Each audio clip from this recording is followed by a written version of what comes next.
Assalamu alaikum wa rahmatullahi wa barakatuh. Heureux de vous retrouver pour une nouvelle vidéo, et toujours en rapport avec l'histoire de l'humanité, car comme vous avez pu le remarquer, ceci tient à cœur à Malik vraiment de nous exposer l'histoire telle qu'on l'a perçue, telle qu'on l'a survolée étant jeune. Ceci étant, cette passion m'a mené à vous faire découvrir ces cartes à base de, vous voyez, avec du papier craft, ce que l'on peut faire étaler vraiment sa passion sur des illustrations telles que celle-ci. Aujourd'hui, nous allons porter notre thème sur la Grèce antique. Donc cette Grèce, avant son apogée, avant de devenir la puissance qu'elle est devenue par la suite, avant d'être un empire, la Grèce était formée de plusieurs cités-États, telles que Sparte, nous avions aussi donc Athènes, Marathon, Érythrée, différentes cités-États, donc une centaine de cités-États qui ne s'aimaient pas tant les unes des autres. Il y avait différentes batailles fratricides pour vous dire. Et dans le meilleur des cas, elles se détestaient, dans le pire des cas, elles se sautaient à la gorge. Pour vous dire à tel point, elles ne se supportaient pas. Pourtant, elles partageaient la même culture et la même langue. Mais ceci n'empêche qu'elles ne se sont jamais mises en tête de former un seul corps et puis ainsi pouvoir ne plus être vulnérable face aux étrangers, face à un envahisseur tel que pourrait être l'Empire perse, qui n'est pas loin, qui est aux abords. Vous voyez, ici vous avez l'Asie mineure, donc cette partie est l'Orient, nous sommes en Asie, et là, à partir de là, nous sommes en Occident. Donc là, la Grèce est en Occident. Là, vous avez la botte italienne et la Sicile que l'on appelait justement la Grande Grèce. Parce que la Grèce, à ce moment-ci, n'était pas un pays comme nous le connaissons. C'était différentes cités-États. Et donc là, vous avez la Thessalie, vous avez la Dalmatie, vous avez la Macédoine, là, vous avez les Scythes, les Slaves. Et là, quand vous passez ici, vous avez la mer Noire et ce bras de mer, là, les Lesbos, et toutes ces parties-là, donc l'Asie mineure. Et toute cette partie-ci, vous imaginez bien que ça appartenait à l'Empire perse. Et là, ce que vous voyez, les villes côtières, là, c'est encore les Grecs. Ce sont les Grecs, mais de la partie orientale. Donc là, vous aviez différentes villes telles que Milet, telles que Halicarnasse, dont la reine, Artémise Ière était la reine. Vous aviez Milet, vous aviez différentes villes qui appartenaient donc aux Grecs. Thalès, Crésus, toutes ces personnes, ces personnages connus haut en couleur venaient de ces villes-ci. Thalès, par exemple, qui venait de Milet, cette ville qui se révoltera contre son oppresseur, donc qui appartiendront par la suite des événements, ces villes appartiendront non plus à la Grèce, mais aux Perses. Les Perses leur permettront de vivre leur vie telle qu'ils la vivent, et leurs croyances, leur culture, garder leur culture, leurs croyances. Simplement, ils devront payer un impôt, car ils sont maintenant en terre perse. Voilà. Donc ils s'arracheront entre Grecs et Perses, ils s'arracheront donc cette partie-ci ionienne, parce que là on appelle ça la Ionie. Et donc Thalès, lui, venait de Milet, par exemple. Thalès, ce grand scientifique, vraiment le génie civil personnifié en un seul homme, c'est celui qui arrivera, qui nous fera découvrir comment voguer donc à travers les vaisseaux, comment pouvoir se diriger à travers les étoiles. Voilà, le premier GPS humain, c'est bien, enfin la boussole, c'est bien Thalès, et c'est lui aussi qui a su comment mesurer la grande pyramide d'Égypte en ayant fait, en étant passé en Égypte. Alors il a su que si il mettait donc il voyait l'ombre de la grande pyramide s'accroître par rapport au soleil, et il mettait à côté donc un bâton qui plantait au sol, et selon le bâton et son angle d'ombre, il pouvait respectivement mesurer donc la taille de cette immense pyramide. Vraiment quelque chose d'ingénieux. Et nous avons aussi Crésus, donc lorsqu'on entend riche comme Crésus, donc Crésus aussi venait de cette partie-ci. Tandis que nous avons eu de grands personnages aussi sortir d'Athènes, tels que donc, la philosophie, Socrate, Platon venaient d'ici.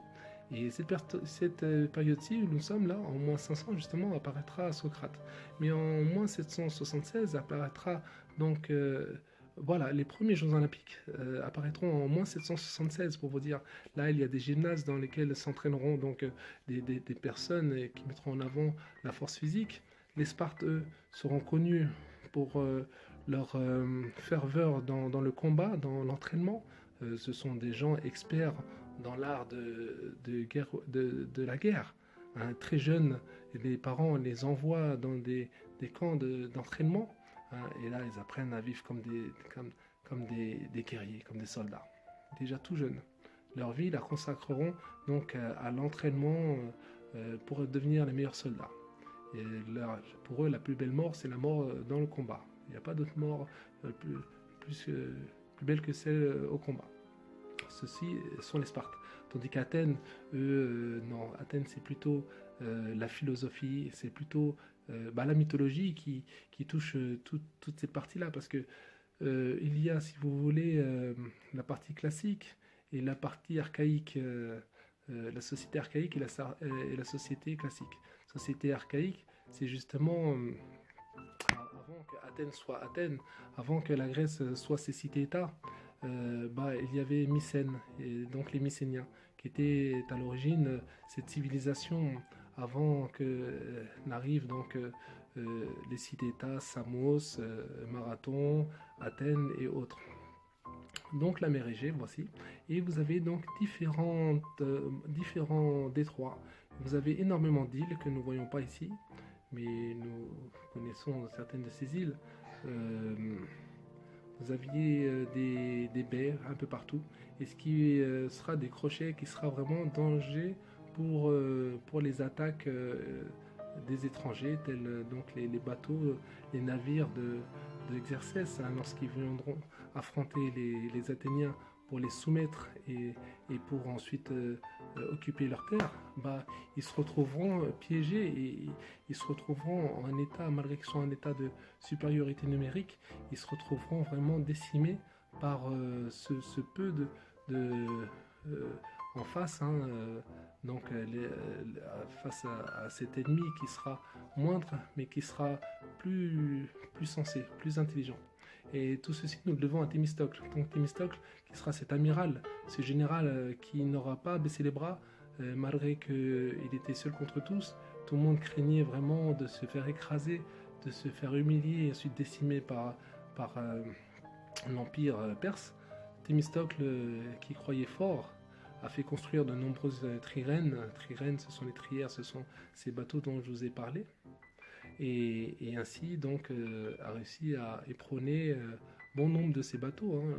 On a vu que en une journée donc 400 navires avaient coulé à travers ces baies là de Salamine, et auparavant il y a eu la bataille de Marathon, après la bataille de Salamine. Enfin, ces cités-États vont finir par se lier entre elles et elles deviendront ainsi plus fortes.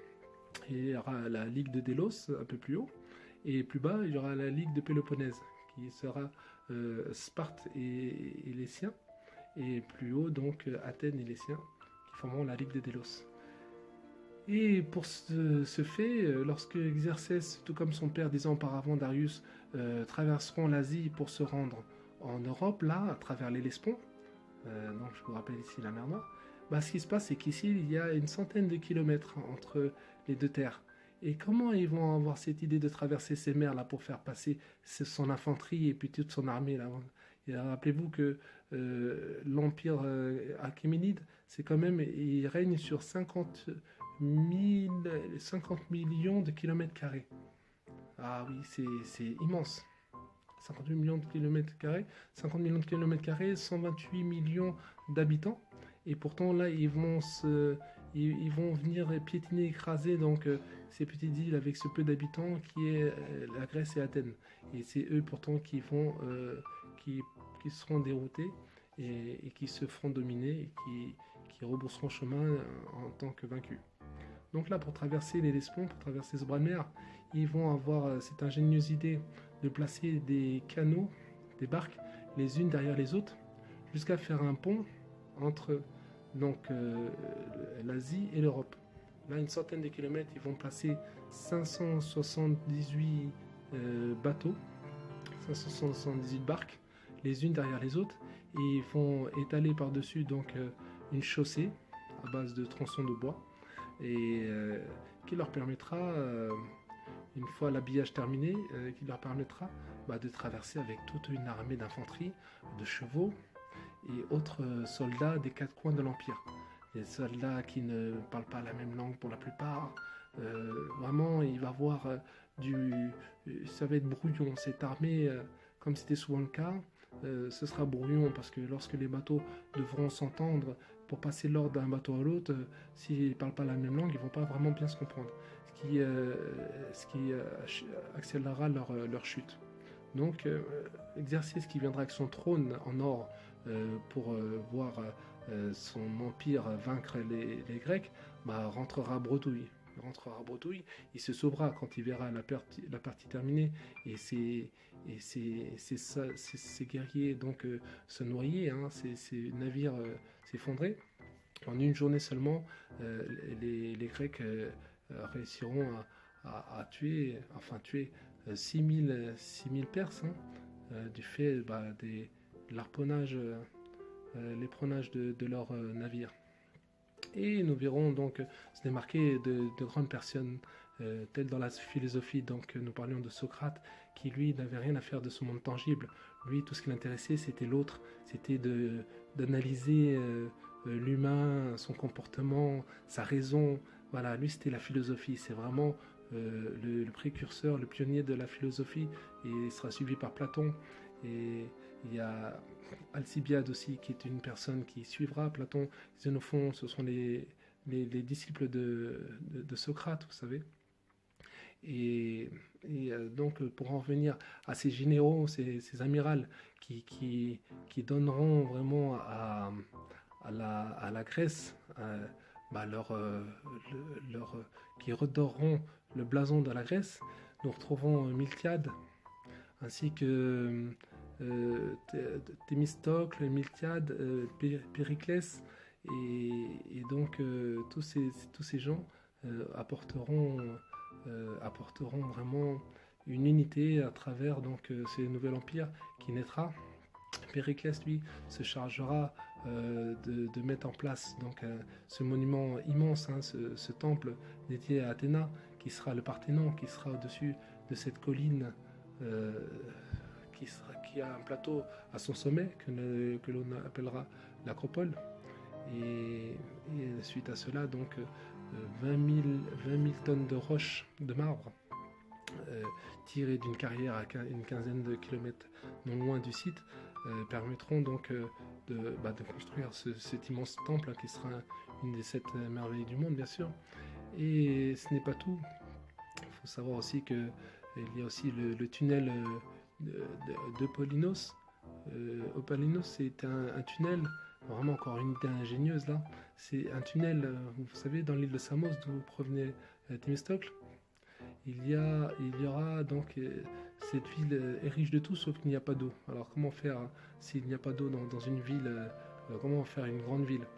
Il fallait à ce moment-là creuser à travers une montagne, creuser donc à travers la roche. Il y avait une longueur de 1 km 300. Il fallait creuser la roche donc des deux extrémités de la montagne. Ils ont eu cette idée-là de creuser en même temps dans les deux extrémités de cette roche, de cette montagne, pour enfin parvenir au centre de la montagne. Et ayant creusé ce tunnel maintenant, incliné à 8 degrés, permettra à l'eau qui se trouvait de l'autre côté de la montagne de pouvoir maintenant irriguer la ville. Parce que le fait de construire un aqueduc par-dessus la montagne était une chose insensée, du fait justement si il y a une attaque étrangère, ces gens-là n'auront qu'à couper les vivres tout en détruisant donc le monument. Donc la plus belle des choses à ce moment-ci était de creuser à l'intérieur de la montagne, ce qui vaudra une quinzaine d'années, mais au moins la chose sera faite, et avec une erreur approximative de 6 cm. Vraiment, quel génie civil encore nous pouvons découvrir à travers cette œuvre-ci.